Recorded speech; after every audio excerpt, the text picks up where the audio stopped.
नमस्कार, मी मिनल माळी मडवी. न्यूज मराठी 24/7 च्या बातमी महाराष्ट्राची मध्ये आपल्या सगळ्यांचं स्वागत. पाहूया महाराष्ट्रातील काही महत्त्वाच्या बातम्या. रायगड जिल्हा परिषद अध्यक्ष आणि उपाध्यक्ष निवडीनंतर विविध विषय समित्यांच्या सभापती पदांच्या निवडीसाठी झालेल्या विशेष सभेत भाजपचे दक्षिण रायगड जिल्हा महामंत्री वैकुंठ शेठ पाटील यांची सभापतीपदी बिनविरोध निवड झाली. त्यामुळे कार्यकर्त्यांमध्ये आनंदाचं वातावरण पाहायला मिळाले. वैकुंठ पाटील यांनी या आधी देखील जिल्हा परिषदेत विरोधी पक्षनेता म्हणून काम केलंय. आता भाजप गटनेते पदाची जबाबदारी पक्षानं त्यांना दिली आहे. भारतीय जनता पक्षानं माझ्यावर जो विश्वास दाखवलाय यासाठी मी जनतेच्या शेवटच्या घटकापर्यंत पोहोचून काम करणार आहे. पेण तालुक्यातील प्राथमिक आरोग्य केंद्राचे काही प्रश्न प्रलंबित आहेत, ते प्रथम मार्गी लावणार असल्याचं त्यांनी सांगितलंय. पद महत्त्वाचं नाही तर जनतेची कामं होणं महत्त्वाचं आहे. त्यामुळे मी माझ्या पदाचा वापर हा माझ्या जनतेसाठी करेन असा विश्वास वैकुंठ पाटील यांनी व्यक्त केलाय. जिल्हा परिषदचं सभापती पद मिळालं याच्यातच मी माझ्या पक्षाचं आभार मानतो. खरं म्हटलं तर पदापेक्षा या जिल्ह्यातील सर्वसामान्य जनतेच्या सेवेसाठी तळागाळापर्यंत जाऊन त्यांचं काम करणं हे आमचं उद्दिष्ट आहे. पद खातं याच्यापेक्षा आपल्या जिल्हा परिषदच्या माध्यमातून ज्या ज्या काही लोकांच्या समस्या असतील, ज्या ज्या काही अडचणी असतील, जे जे काही प्रश्न असतील ते सोडवण्यासाठी आम्ही कटिबद्ध आहोत. निश्चितपणे महाराष्ट्रामध्ये रायगड जिल्हा परिषद ही एक नंबरची जिल्हा परिषद कामाच्या रूपाने कशी होईल याचा आमचा प्रयत्न राहील. पद येतील जातील, परंतु जिल्हा परिषदेमध्ये चांगलं काम व्हायला पाहिजे. शिक्षण विभाग असेल, आरोग्य विभाग असेल, बांधकाम विभाग असेल, वित्त विभाग असेल, कृषी विभाग असेल, पशुसंवर्धन विभाग असेल, या विभागांच्या माध्यमातून गेले 4 वर्षामध्ये प्रशासक म्हणून या जिल्हा परिषदेवर आलेला आहे. आणि त्या प्रशासकाच्या कालावधीमध्ये लोकांची अनेक कामे प्रलंबित आहेत. ती प्रलंबित कामे व तो सगळा राहिलेला बॅकलॉग अनुशेष भरून काढण्यासाठी आम्ही प्रयत्न करणार आहोत. जागतिक महिला दिनाचं औचित्य साधून परभणीतील पेन्शनर असोसिएशनच्या वतीनं अडगळातील सूर्य ही नाटिका सादर करून वीर मातांच्या इतिहासाला उजाळा दिलाय. सेलू येथे जागतिक महिला दिनानिमित्त पेन्शनर असोसिएशनच्या वतीनं शहरातील साई नाट्यगृह इथं सोमवार 23 मार्च रोजी अडगळीतील सूर्य ही नाटिका सादर करून वीर मातांच्या इतिहासाला उजाळा देण्यात आला. या कार्यक्रमात वैशाली सामंत यांनी महिलांचं कर्तृत्व अधोरेखित करत प्रेरणादायी विचार मांडले. नाटिकेत जिजाऊ, राणी लक्ष्मीबाई, सावित्रीबाई फुले यांसारख्या महान महिलांचा प्रेरणादायी इतिहास सादर करण्यात आला. कार्यक्रमाला प्रेक्षकांचा उत्स्फूर्त प्रतिसाद मिळाला. शहरातील सांस्कृतिक परंपरेला उजाळा मिळाला. मालेगाव तालुक्यातील आमनवाडी ते धरमवाडी रस्त्याच्या कामातील भ्रष्टाचार आणि निकृष्ट दर्जा विरोधात 18 मार्च रोजी महिलांनी टाकीवर चढून आंदोलन केलं. या आंदोलनामुळे सार्वजनिक बांधकाम विभाग वाशिम यांनी त्वरित लक्ष घेतलं आणि लेखी पत्राद्वारे तक्रारदार महिलेला आश्वासन दिलंय. आंदोलनाच्या या यशामुळे रस्त्याच्या गुणवत्तेत सुधारणा करण्यास अधिकारी आणि कर्मचाऱ्यांवर योग्य कारवाई होण्याची शक्यता वाढली. तक्रारदार महिलांनी न्यूज मराठी 24/7 द्वारे बातमी प्रसारित झाल्यामुळे आंदोलन फलदायी ठरल्याचं सांगितलंय. या बातमीचा आढावा घेतलाय प्रतिनिधी भास्करराव गुडदे यांनी. यापूर्वी 18/3/2026 रोजी अमनवाडीच्या पाण्याच्या टाकीवर आंदोलन करण्याचा इशारा देणाऱ्या इष्टाबाई चिंतामण धनरे त्यांनी जे आंदोलन छेडलं त्या आंदोलनाच्या संदर्भामध्ये शासनाने दखल घेतलेली आहे आणि हे काम लवकरात लवकर पूर्ण करून दोषी अधिकारी आहेत त्यांच्यावर आपण कारवाई करू अशा प्रकारचे पत्र कार्यकारी अभियंता सार्वजनिक बांधकाम वाशिम यांनी दिलेले आहे. त्यांच्याशी विरोध करत आहेत इष्टाबाई धनरे.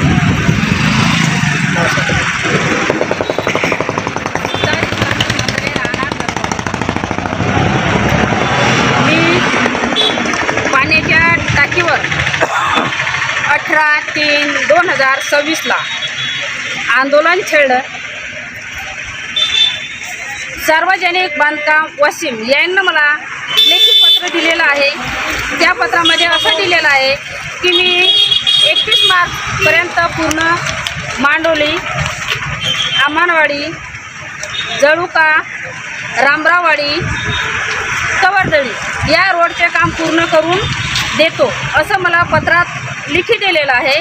त्याच्यानंतर जे मी माझी मागणी होती की जो कोणी दोषी कर्मचारी पदाधिकारी कोणी असो याच्यावर कारवाई मागितलेली होती. त्यांना मला पत्राद्वारे लिहून दिलेलं आहे, लेखी पत्रात, की मी तात्काळ चौकशी करून त्याच्यावर कारवाई करण्यात येईल असं मला लेखी पत्र दिलेलं आहे. नमस्कार. न्यूज मराठी 24/7 भास्कर नागपूर वाशिम. गोंदिया जिल्ह्यातील अर्जुनी मोरगाव तालुक्यातील निमगाव येथील विटभट्टी चालकाकडून मातीच्या अवैध उत्खननासाठी 35,000 रुपये मागणी करणाऱ्या महिला ग्राम महसूल अधिकाऱ्याला लाचलुचपत प्रतिबंधक विभागानं 10,000 रुपये स्वीकारताना रंगेहात पकडले. तक्रारदार विटभट्टीच्या मालकानं लाच मागणीची तक्रार लाचलुचपत प्रतिबंधक विभागात केली होती. त्यानुसार गायत्री बोरकर यांनी तक्रारदाराला मातीच्या अवैध उत्खननासाठी पैसे द्यावे लागतील असं सांगितलं आणि 10,000 रुपये स्वीकारताना पथकानं तिला ताब्यात घेतलं. या प्रकरणी मोरगाव अर्जुनी पोलीस स्टेशनमध्ये रात्री उशिरा गुन्हा दाखल करण्यात आलाय. पुढील तपास सुरू आहे. वाशिम जिल्ह्यातील वाढत्या अपघातांच्या पार्श्वभूमीवर प्रादेशिक परिवहन अधिकारी रवींद्र भुयार यांनी ठोस आणि प्रभावी उपाययोजना राबवण्याचं आवाहन केलंय. 23 मार्च रोजी त्यांनी उपप्रादेशिक परिवहन कार्यालय वाशिम तसंच सावरगाव बर्डे येथील वाहन योग्यता प्रमाणपत्र चाचणीसाठी उभारल्या जाणाऱ्या इन्स्पेक्शन अँड सर्टिफिकेशन सेंटरचं निरीक्षण केलं. अत्याधुनिक सुविधा आणि तंत्रज्ञानानं सज्ज हे केंद्र लवकरच सुरू होणार असून सुरक्षित वाहनांचं प्रमाणीकरण सुलभ होणार आहे. यावेळी कार्यालयीन कामकाजाचं मार्गदर्शन, थकीत कर वसुलीचा आढावा, नागरिकांसाठी सोयी सुविधा आणि स्वच्छतेबाबत आवश्यक सुधारणा तसंच अपघात प्रवण ठिकाणांची पाहणी करून प्रभावी उपाययोजना राबवण्याचे निर्देश दिले. त्याचबरोबर जिल्हाधिकारी योगेश कुंभेजकर यांच्यासोबत चर्चा करून वाढत्या अपघातांवर तातडीनं कारवाई करण्यावर भर दिलाय. डॉक्टर बाबासाहेब धाबेकर सभागृह इथं महिला आर्थिक विकास महामंडळ वाशिम अंतर्गत नव तेजस्विनी महोत्सव 2026चं उद्घाटन खासदार संजय देशमुख यांच्या हस्ते झालं. प्रमुख अतिथी आमदार साईताई डहाके आणि आमदार किरणराव सरनाईक उपस्थित होते. कार्यक्रमात महिला बचत गटांचे 55 स्टॉल सजले होते. मान्यवरांनी उत्पादनांचं कौतुक करून खरेदी केली आणि प्रोत्साहन दिलं. पंकज पाल महाराज यांचं कीर्तन आणि राष्ट्रगीत महाराष्ट्र गीतानं कार्यक्रम रंगला. खासदार देशमुख यांनी महिला उत्पादनांना विस्तृत बाजारपेठ उपलब्ध करून देण्याचं आश्वासन दिलं. तर आमदार सरनाईक यांनी आणि डहाके यांनी महिलांच्या स्वावलंबनासाठी पाठपुरावा करण्याचं सांगितलं. नाशिक येथील स्वयंघोषित ढोंगी बाबा अशोक खरात यानं स्वतःला देवाचा अवतार असल्याचं भासवून अनेक महिलांचं लैंगिक शोषण केलं आणि याची वाच्यता केल्यास त्यांना जीवे मारण्याच्या धमक्या देऊन वारंवार त्यांच्यावर अत्याचार केला. अशा नराधम स्वयंघोषित नाशिक येथील ढोंगी बाबा अशोक खरात याची निष्पक्ष चौकशी करून कठोर कारवाई करण्यात यावी. तसंच यात सहभागी असलेल्या व्यक्तींची सखोल आणि निष्पक्ष चौकशी करून कारवाईची मागणी निवेदनाद्वारे भंडारा येथील निवासी जिल्हाधिकारी मनोहर चव्हाण यांच्यामार्फत मुख्यमंत्री यांच्याकडे केले आहे. अशा मागणीचं निवेदन महाराष्ट्र अंधश्रद्धा निर्मूलन समिती भंडारा जिल्ह्याच्या वतीनं निवेदन देण्यात आलंय. पालम येथील ब्रह्मभूत श्री संत मोतीराम महाराज जन्मस्थळी 159व्या जयंती उत्सव निमित्त शहरात अखंड हरिनाम सप्ताह आयोजित करण्यात आला होता. या सप्ताहाची सांगता 23 मार्च रोजी झाली. या वेळात श्री गुरुवर्य हभप नारायण महाराज पालमकर यांचं पूजेचं कीर्तन झाल्यानंतर पालम शहरातून भव्य पालखी दिंडी सोहळा मिरवणूक काढण्यात आली. त्यानंतर शहरातील महारुद्र मंदिर इथं महाप्रसादाचं आयोजन करण्यात आलं होतं. यावेळी भाविक भक्तांनी महाप्रसादाचा लाभ घेतला. सातारा जिल्हा परिषद अध्यक्ष निवडीच्या वेळी घडलेल्या घटनेचा तसंच पोलीस प्रशासनाच्या कथित हुकुमशाहीच्या निषेधार्थ कराड इथं छत्रपती शिवाजी महाराजांच्या स्मारकासमोर सर्वपक्षीय कार्यकर्ते आणि नागरिकांनी निषेध आंदोलन केलं. यावेळी प्रशासन आणि पोलिसांच्या विरोधात जोरदार घोषणाबाजी करण्यात आली. सातारा जिल्हा पोलीस प्रमुख तुषार दोशी यांच्या निलंबनाची तसंच जिल्हा परिषद अध्यक्ष पदाची फेरनिवड घेण्याची मागणी आंदोलकांनी केली आहे. या आंदोलनात शिवसेना, शिंदे गट, राष्ट्रवादी काँग्रेस दोन्ही गट, मराठा क्रांती मोर्चा तसंच काँग्रेस पक्षाचे कार्यकर्ते आणि पदाधिकारी सहभागी झाले होते. सातारा जिल्ह्यातील मराठा समाजाच्या वतीनं पहिल्यांदा मी सातारा जिल्ह्याचे एसपी तुषार दोशी यांचा जाहीर निषेध करतो.